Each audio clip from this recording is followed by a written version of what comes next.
네, 이번 영상에서는 사진 저작물에 대해서 말씀드리겠습니다. 사진 저작물은 인간의 사상이나 감정을 일정한 영상으로 표현한 저작물을 말합니다. 일정한 영상으로 표현했다는 점에서 연속적인 영상으로 표현한 영상 저작물하고 구별이 됩니다. 그렇게 영상 저작물은 연속적인 영상으로 표현된 것이고요. 사진 저작물은 일정한 영상으로 표현된 저작물을 말하는 겁니다. 이 사진 저작물에는 사진과 유사한 방법으로 제작된 것도 포함이 됩니다.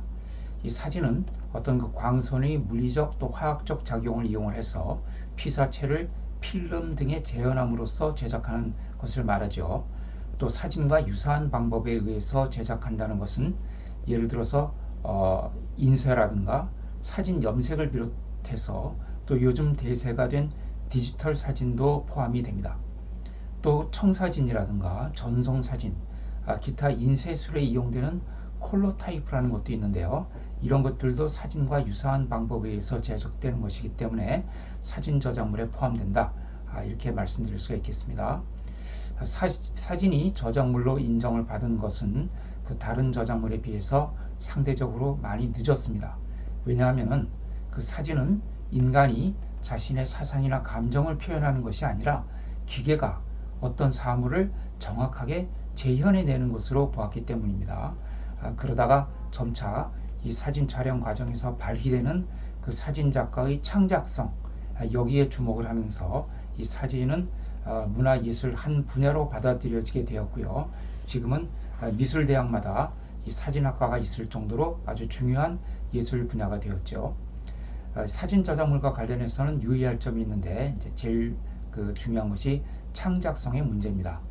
앞서 말씀드린 것처럼 이 사진 저작물은 이미 존재하는 피사체를 기계적 화학적 방법에 의해서 재현해내는 그런 저작물이라는 점에서 미술 저작물이나 건축 저작물 등 다른 시각적 저작물과는 구별되는 특성을 가지고 있습니다. 그래서 이런 재현 작품이 과연 저작물로서의 어떤 성립 요건인 창작성을 갖추고 있느냐, 여기에 대해서는 역사적으로 다툼이 있어 왔습니다. 이 창작성이란 것은 어떤 정신 활동을 하는 거잖아요.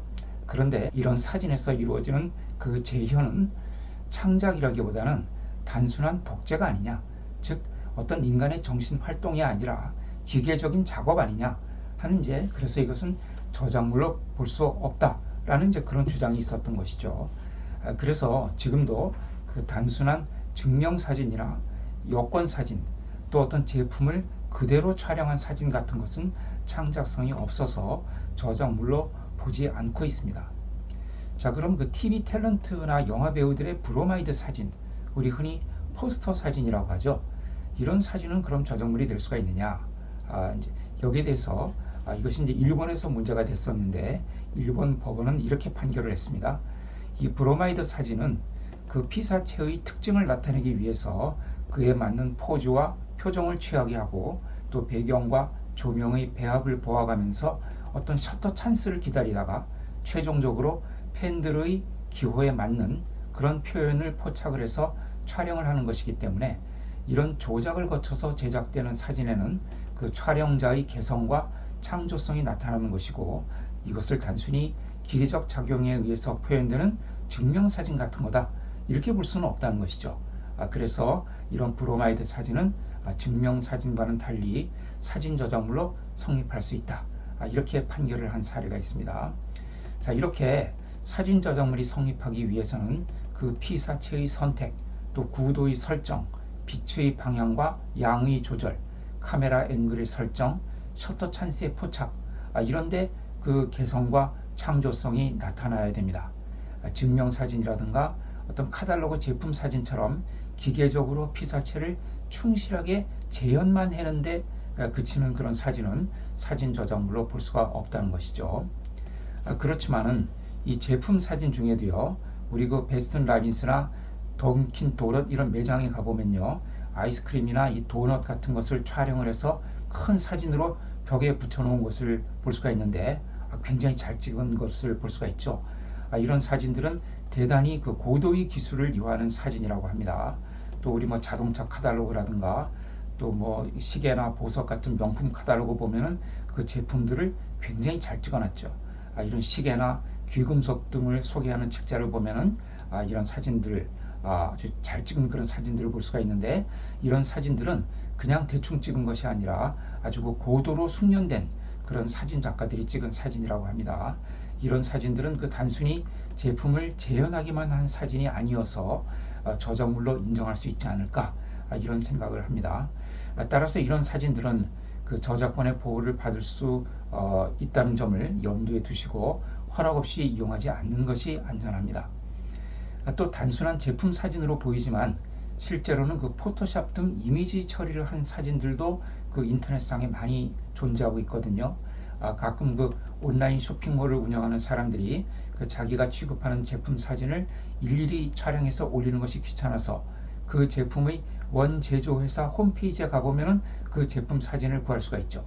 그런 제품 사진을 퍼다가 자기 쇼핑몰에 올리는 경우가 있는데, 이런 사진들은 비록 증명사진처럼 보여도 어떤 포토샵이라든가 이런 이미지 처리가 되어 있을 수 있기 때문에 그렇게 되면 또 저작권의 보호를 받을 수가 있습니다. 따라서 이제 그런 경우에 그런 이미지들을 함부로 퍼오게 되면은 저작권 침해의 책임을 질 수 있기 때문에 이제 조심해야 됩니다. 우리 대법원에서 그 유명한 그 광고 사진 사건이 있는데요. 대법원 2001년도 5월 8일 선고한 98-43366 판결입니다. 이 판결은 그 광고용 책자에 수록되는 식품 사진, 이것이 이제 문제가 된 사건인데요. 문제가 된 사진은 두 가지 종류였습니다. 하나는 그 햄, 먹는 햄이죠. 이 햄 제품 자체를 그냥 촬영한 사진이고요. 또 하나는 그 햄 제품을 다른 장식물, 뭐 꽃이라든가 화분이라든가 또 과일, 술병 이런 것들과 이렇게 조화롭게 배치를 해서 촬영해서 그 제품의 이미지를 부각시키고 그래서 광고의 효과를 극대화한 사진입니다. 대법원은 그중 그 제품 사진, 즉 제품을 그대로만 찍은 그런 사진은 비록 그 찍은 사람이 광고 사진 작가이고 그 사람이 자기의 기술을 발휘해서 촬영했다고 하더라도 그 피사체인 햄 제품 자체만 충실하게 표현한 것이고 거기에 어떤 창작적인 노력이나 개성을 인정하기가 어렵다고 해서 저작물로 인정을 하지 않았습니다. 그러나 그 햄을 여러 가지 다른 이제 그 물건들과 조화롭게 배치를 해두고 찍은 그런 사진에 대해서는 창작성을 인정을 해서 저작권의 보호를 받을 수 있다고 했습니다. 또 대법원 판결이 하나 있는데요. 대법원 2010년도 12월 23일 선고한 2008-44542 판결입니다. 일명 수술용 기계 사진 사건이라고 하는데요. 이 사건은 그 특정한 수술 기계를 이용한 수술 장면을 그대로 촬영한 사진이 창작성이 있느냐, 이것이 이제 문제가 된 사건입니다. 대법원은 이 사진들은 그 고주파 수술기를 이용해서 어떤 그 절제 시술을 하는 과정을 촬영한 것이고 그 모두 그 촬영 대상을 그 화면 중앙 부분에 위치시키고 아주 근접한 상태에서 촬영한 것이고 또 그 고주파 수술기를 이용한 수술 장면 그리고 환자의 환부 모습과 치료 경과 등을 충실하게 재현해내는 그런 실용적 목적을 위해서 촬영된 것이어서 사진 저작물로서 보호될 만한 그 촬영자의 어떤 개성과 창조성이 드러나 있다고 보기 어렵다. 그래서 이것은 저작권으로 보호받을 수 없다고 했습니다. 자, 우리 그 성형외과나 또 뭐 이제 정형외과 같은 데가 보면은 비포 애프터 사진 같은 거 이렇게 볼 수가 있죠. 그 성형외과 홈페이지에 실린 그 모발 이식 수술 치료 전후의 사진이 문제로 된 사건인데요. 자, 이런 사진은 그 모발 치료의 효과를 나타내고자 하는 실용적 목적으로 촬영된 것이어서 피사체의 선정이라든가 촬영 방법 등에서 촬영자의 개성과 창조성이 인정되지 않으므로 사진 저작물로 볼 수 없다라고 본 판례가 있습니다. 서울중앙지방법원 2007년도 6월 21일 판결인데요. 그러니까 이런 비포 애프터 사진도 이것이 이제 증명사진처럼 이렇게 어떤 그 피사체를 충실하게 재현해낸 그런 사진이기 때문에 이것은 어떤 개성이 없어서 저작물로 볼 수가 없다, 이렇게 판결을 한 것이죠. 그러나 이런 사진들을 함부로 퍼다가 이용을 하게 되면은 저작권 침해는 되지 않지만은 부정경쟁방지법 위반이 될 수가 있습니다. 그래서 이 판결에서도 저작권 침해는 안 된다고 했지만은 부정경쟁 행위에 해당한다. 그래서 손해배상 책임은 있다고 판결을 했습니다. 또 그 파파라치 사진도 문제가 된 사례가 있는데요. 이 파파라치 사진은 그 경우에 따라서는 아주 경제적 가치가 큰 경우가 있죠. 그런데 그 창작성이 문제가 되는 경우가 많이 있습니다. 우리 그 서울 남부지방법원 2014년 4월 24일 선고한 판결인데요. 그 이 사진은 유명한 스포츠 스타가 여자 아나운서와 공개적이지 않은 장소에서 사적인 만남을 가지고 있다는 그런 사실을 전달하기 위한 목적으로 촬영된 사진입니다. 그러니까 이제 어떤 유명한 스포츠 스타가 여자 아나운서와 그 비공개적으로 사적으로 이제 만남을 갖는 장면을 이제 대기하고 있다가 찍은 그런 파파라치 사진이죠.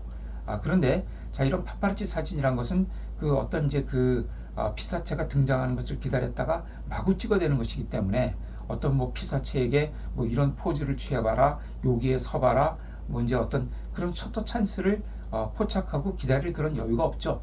그냥 막 피사체가 나타나면 막 즉석에서 그냥 여러 장 찍어대는 그런 이제 사진인데, 이렇기 때문에 이 법원에서는 어떻게 판결했냐면은 이런 사진을 촬영하는 상황의 특성상 그 촬영자가 촬영 시간을 자유롭게 정할 수도 없고, 또 자신의 개성을 표현하기 위해서 구도를 설정하거나 빛의 방향과 양, 또 카메라의 각도를 조절하거나 이런 작업을 할 여지가 없다는 것이죠.